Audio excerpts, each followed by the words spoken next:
Episode 30, Echoes Bound in Dust. Darkness sealed behind Everlyn with a low, final grind. Stone pressed into stone until the sound vanished completely, cutting the chamber off from the world above. The moonlight disappeared. The air changed. Dry, still, heavy with the weight of time. This place had been closed for longer than memory bothered to count. Everlyn stood where she was, letting her eyes adjust. The space before her was not a cavern, nor a shrine. It was deliberate, ordered. Shelves carved directly into the stone walls rose from floor to ceiling, packed with tablets, slates, and bound volumes wrapped in hides so old they had stiffened into something closer to bark. Symbols were etched everywhere. Wolves, moons, unfamiliar constellations, shapes that did not belong to any sky she recognized. Not decoration. Records. She stepped forward slowly, boots whispering through dust that had not been disturbed in centuries. Her fingers brushed the nearest tablet. The markings beneath were sharp and precise, and alien. "These aren't any language I know," she said quietly. "Not human. Not Zarthian." She turned the tablet, studying the grooves. "How am I supposed to understand this?" Behind her, stone shifted. "They are not language," the gargoyle said. "They are sequence." Everlyn frowned and looked again. The markings were not arranged in lines or phrases. They flowed, repeated, branched. One shape always led to another. One break always preceded change. Cause, response, outcome. She followed one pattern with her finger, then another. Slower this time. "This isn't meant to be read," she murmured. "It's meant to be followed." "Yes." Her breathing slowed as something clicked into place. "It's not telling a story," she said. "It's showing decisions." The gargoyle inclined its head. "That is why the Alpha must be capable of reconstruction." Everlyn let out a short breath through her nose. "So I don't translate it," she said. "I work it out." She didn't wait for confirmation. She already had it. Everlyn moved deeper into the chamber and lifted one of the bound volumes from the shelf. The cover cracked softly as she opened it, releasing a thin cloud of dust. The writing inside was rougher than the carvings. Handwritten. Personal. "The Alpha is singular. There is only ever one." Everlyn stilled. She read on. "When the Alpha falls, the blood waits. The pack does not die. It scatters." Her jaw tightened.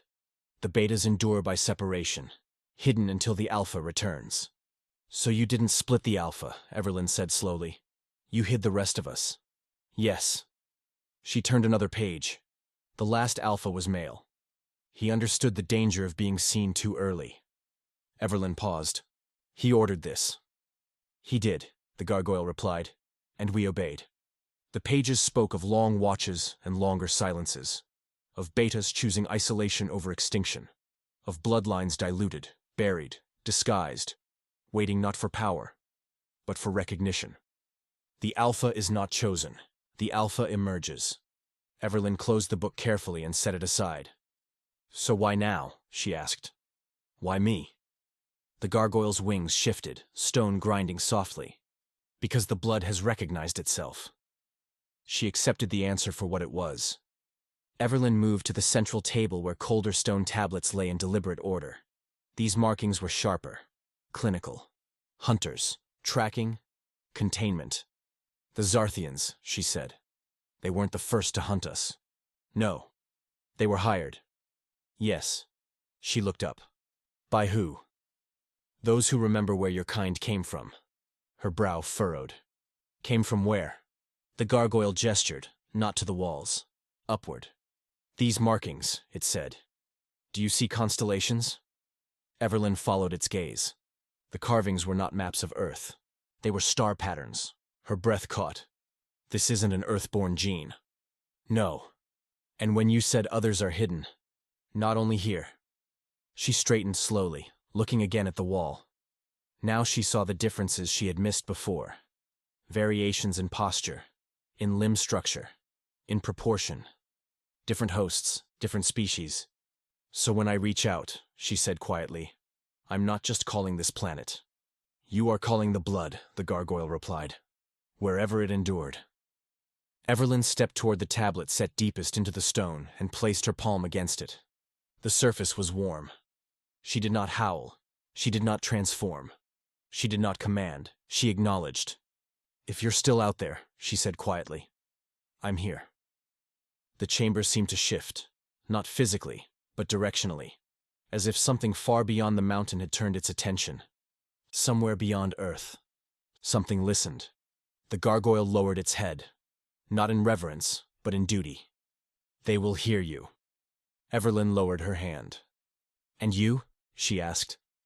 The gargoyle looked at her fully now. "Our watch has ended," it said, "and begun again." She turned slowly. "Explain." "We were bound to wait," it said. "To guard the records. To remain unseen until the Alpha acknowledged herself. And now we move." Everlyn's eyes narrowed. "Move how?" The gargoyle's wings shifted, stone flexing with restrained power. "We are your wardens," it said. "Where you stand, we stand. Where the old blood stirs, we awaken." "Bodyguards," Everlyn said flatly. "Anchors," the gargoyle corrected, "against those who would take you before the time is right." She absorbed that. "So if the hunters come again, they will not find you unguarded. And if I leave this place?" The gargoyle stepped aside, revealing the passage back to the surface as light began to spill in. "Then we follow the blood," it said, "as we were built to do." Everlyn nodded once. "Good." She stepped toward the opening, shoulders squared. Behind her, the records remained sealed, not abandoned, not forgotten.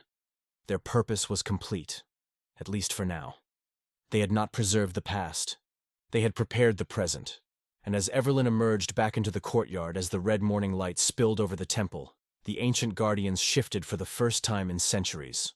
No longer statues waiting for history to repeat itself, but wardens walking again.